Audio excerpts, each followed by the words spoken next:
Bienvenidos, esto es Homo Ultimus, una producción de Total Sapiens para todos ustedes. Mi nombre es Sergio Anaya.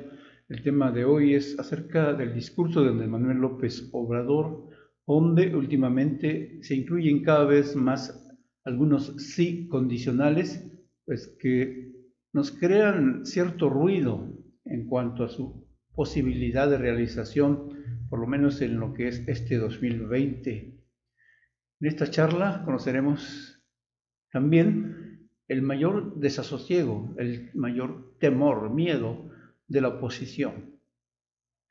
Y estamos hablando de dos asuntos fundamentales, lo que se refiere a la salud y la cuestión de la seguridad pública, de la violencia, de la delincuencia organizada. Con la entrada en vigor de la nueva ley y el inicio de actividades de lo que es el Instituto para la Salud y el Bienestar, el INSABI, resulta que la oposición ha atacado fuertemente porque dicen que es totalmente inviable, que no se está cumpliendo, lo cual es cierto, y que financieramente va a ocasionar un grave deterioro a las finanzas del país. Lo último que se ha dado a conocer por parte de la actual administración es que este INSABI sí garantizará lo que son la atención médica y la proporción de medicamentos de manera gratuita, pero esto iniciará hasta el 1 de diciembre de 2020. Y yo diría que no estaría tan seguro, pero bueno, eso es la propuesta, es lo que hay, es lo que se ha dicho. Como muchas otras cosas en este país, se creó la ley, entró en vigor, pero lo estipulado en la letra no podrá cumplirse por lo menos durante los próximos 10 meses y medio. Estamos hablando, reitero, del Instituto para la Salud y el Bienestar, el INSABI, que sustituye al Seguro Popular, cuyas funciones, de acuerdo a la ley, han dado inicio ya, pero cuya gratuidad anunciada no se podrá cumplir en el segundo y tercer nivel, al menos en lo que se refiere a la atención médica, al hecho de proporcionar los medicamentos en el corto plazo. Y parte del problema es precisamente que durante el tiempo que estuvo vigente se tuvo una gran corrupción al grado de tener un déficit de más de 83,000 millones de pesos en este sector. Eso en un cálculo mínimo estimado por las autoridades y reflejado en denuncias. Sin embargo, más allá de este adeudo, de este manejo político, de esta manipulación y desvío de recursos por parte de las administraciones priistas, panistas y perredistas, como en el caso de Tabasco, lo que resulta es que hay muchas condicionantes que ponen en duda la realización de la gratuidad, sobre todo de lo que es este INSABI. ¿A qué nos referimos? Es que en que depende, en primer lugar, si se logra encontrar suficientes especialistas médicos, porque no los hay, y lo ha explicado el presidente de manera reiterada, no los hay porque no se prepararon, no se capacitaron, porque había la intención precisamente de todo lo contrario, en lugar de un seguro universal para atender a la población abierta, lo que quería era privatizar no solo ese tipo de servicios del Seguro Popular, sino todo el servicio de atención médica para los trabajadores, ya sea al servicio del gobierno o de la iniciativa privada. Al menos es lo que aparece ante los hechos, ante la manipulación que se hizo, no solo en la compraventa de medicamentos, sino en la negativa de recibir a más médicos titulados para que hicieran su especialidad, poner todas las trabas posibles, explotarlos vilmente, en fin. Se hizo hasta lo imposible para que no hubiera suficientes especialistas en este país que pudieran atender a la población a lo largo y ancho del país y no solo en las grandes ciudades. El otro punto es, ya una vez que se tengan esos especialistas, pues lograr convencerlos para que den la atención en las comunidades apartadas, porque de manera natural el médico desea, pues tener, mientras más estudios se tiene, más capacidades se hayan podido captar en la educación, pues se pretende tener un mejor nivel socioeconómico y de esa manera sacar adelante no solo a sí mismo como individuo, sino a la familia, que en la mayoría de los casos se tiene. Entonces no pretende nadie ir a encerrarse en una pequeña comunidad donde, en primer lugar, los hijos no tendrán la educación adecuada. En todo caso, tendrían que viajar constantemente a lugares lejanos para poder ser receptores de ese tipo de servicio que también se supone que debe dar el Estado, y eso perjudicaría entonces a ese médico y a sus familias. En otro punto también es lograr tener suficientes recursos por la vía recaudatoria y o productiva a través de las empresas estatales y paraestatales, y no a través de deuda pública como se hizo en el pasado y que desde luego se malutilizaron por parte de dichos gobiernos antecesores. Otro asunto es que para poder tener recursos en la federación y en los estados, se tiene que contar con esa condicionante que es si todos cumplimos, es decir, empresarios y trabajadores, con el pago de nuestros impuestos, como lo establecen las leyes, pues se tendrán dichos recursos. De otra manera, no es posible.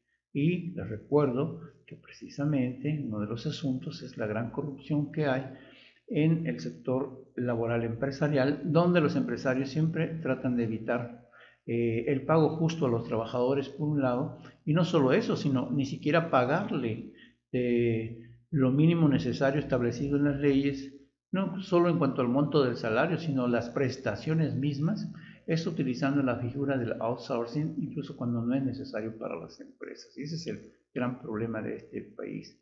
¿Y todo con qué fin? Pues no solo para no pagar los impuestos respectivos de Hacienda, sino tampoco pagar lo correspondiente a los institutos de seguridad social, al Instituto del Fondo Nacional para la Vivienda de los Trabajadores, etc.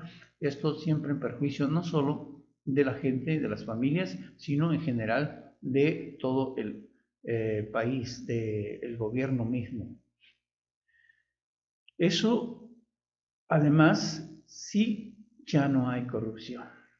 Entonces, la verdad, son condicionantes muy serias, muy graves, que tendrán que ser superadas para que la cuarta transformación pueda cumplir con este propósito de dar el servicio universal gratuito en todos los niveles de atención médica, con los medicamentos y los servicios incluidos.